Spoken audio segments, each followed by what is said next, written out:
Eh bien bonjour. Voilà, je vous présente le jardin, mon jardin de Nîmes. C'est un jardin qui appartient au parc d'Ille-en-Philimville et qui m'est prêté, si on veut, puisque nous collaborons ensemble. Le parc est gestionnaire de ce terrain. Donc je vais vous présenter. Personnellement, je l'appelle le jardin Sainte-Anne parce que nous avons une petite potelle qui est dédiée à Sainte-Anne. Voilà. Nous nous trouvons à vol d'oiseau, environ à 300-400 mètres du Fauteuil des Chiens, qui se trouve de l'autre côté de cette colline. Et je vais vous faire visiter en quelques minutes mon jardin. Donc c'est un jardin en électropermaculture. Je vais vous montrer une antenne. Je ne sais pas si on va bien la voir sur la vidéo. L'antenne ici. Voilà. Donc les antennes sont en zinc, le tuyau est en cuivre et il est relié au sol. Et le tout est fixé sur un tri. Ici on est dans la petite serre. Voilà, le tri est ici. Et je vais, comme on est le 10 mai aujourd'hui, je vais poursuivre cette antenne. Je suis en train de monter une serre pour les tomates. Et il y aurait également un conduit.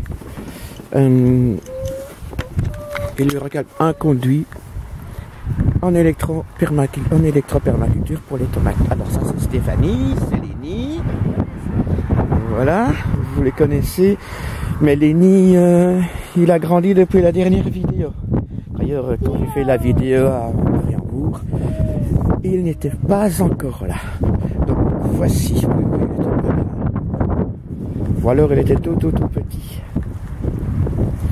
Alors voici mon jardin. Avec un petit visiteur. Hop là, qu'est-ce qu'il fait là lui?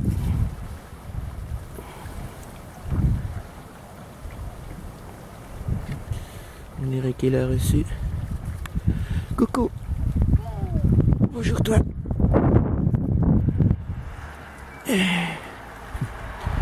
Alors, nous avons un ruisseau qui passe pas très loin. Il est là-bas. On est à la rue Saint-Joseph. Alors, avec l'autorisation du propriétaire, j'ai branché des tuyaux. Alors, par siphonnage, j'ai une petite mare naturelle. J'espère que je vais avoir des grenouilles. J'en ai pas encore parce qu'elle est nouvelle. Avec une arrivée d'eau. Par siphonnage. J'ai du cresson. J'ai une deuxième pièce d'eau. Ah, nous avons Lénie qui fait le difficile. Ouais, et j'ai failli tomber avec. Alors, nous avons une deuxième pièce d'eau qui est également alimentée. Là, il va falloir que je vérifie parce qu'on dirait que j'ai plus beaucoup d'eau qui coule. Ah, voilà. Et la mini-rivière. La micro-rivière qui est ici. Toujours avec le siphonnage, le système de siphonnage. Voilà, qui est ici. Voilà. L'eau qui coule. C'est une micro-rivière avec du cresson que j'ai planté. Et voilà l'autre tuyau qui alimente l'autre pièce d'eau. Alors, en plantation, nous avons une couche froide avec des semis dans des petits godets, ce qui rendra la reprise beaucoup plus pratique sur les buts. Alors nous sommes en but au jardin permaculture. Permaculture, évidemment, ça ne veut pas dire but. Comme certains se l'imaginent, on dit permaculture, on dit but. En fait, si j'ai préféré faire un système de but, c'est parce que nous sommes sur un terrain inondable. Il ne fut déjà l'hiver dernier, ce terrain était complètement inondé. C'est pour ça que j'ai préféré opter pour un système de butte. Et en même temps, nous avons ici une combinaison de différentes espèces de plantes. Nous avons par exemple ici du chou avec des haricots. Non, du chou avec des petits pois. Ici, des laitues avec des oignons. Là, nous avons des choux avec des bêtes, avec des épinards. Là, nous avons des fraisiers avec des oignons. Ici, nous avons des pommes de terre avec quelques oignons. Quand la butte de poireaux sera terminée, nous mettrons des tomates. Nous avons ici une butte de fraisiers. Malheureusement, les dernières gelées du début du mois de mai ont eu raison de la plupart des fleurs. Je ne sais pas ce que nous aurons comme récolte cette année.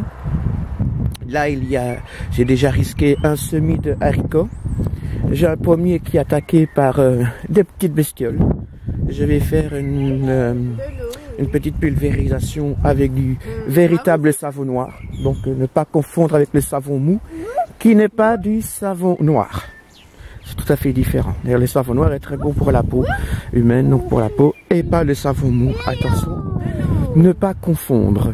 Ici, j'ai un figuier qui n'attend plus qu'une chose, c'est de démarrer. Voilà. Donc, nous avons différentes espèces qui vont cohabiter et l'une va aider l'autre à pousser. Il va y avoir des mariages intéressants, c'est-à-dire des plantes amies, mais nous allons aussi éviter les plantes ennemies comme bien sûr nous ne planterons pas des pommes de terre avec des tomates. Ici j'ai fait un semis sous châssis. Nous avons des oignons poireaux et nous avons des carottes hâtives sucrières sous châssis pour augmenter les chances de reprise. Alors là, j'ai fait un petit semis de fleurs sauvages, de fleurs prairies. Et je terminerai par mon compost. Bon, je ne vais pas dire que c'est vraiment un compost parce que du compost, je n'en fais pas. Pour la simple et bonne raison que comme je travaille avec du mulch, le compost n'a pas le temps de se décomposer. Donc je vais plutôt dire que c'est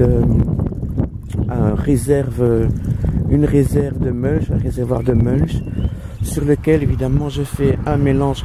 J'essaie de faire au maximum un mélange de 2 tiers de matière sèche et un tiers de verre, pour éviter d'avoir une fin d'azote, c'est-à-dire que les matières ligneuses, les matières sèches vont capter l'azote qui se trouve dans l'air, au niveau du sol également, et ça sera au détriment des plantes. Donc si on y apporte de la matière organique vivante, il y aura un apport d'azote qui va faciliter la décomposition des matières organiques et qui évitera cette fin d'azote pour les plantes. Voilà, je vous ai montré mon petit jardin. Prochaine vidéo, ça sera l'évolution des semis, l'évolution des cultures. Et également, je vous présenterai d'autres jardins, notamment celui où j'habite, à Nîmes, et celui de Mariembourg. À très bientôt. Merci. Ah, ça sera un vrai magasin.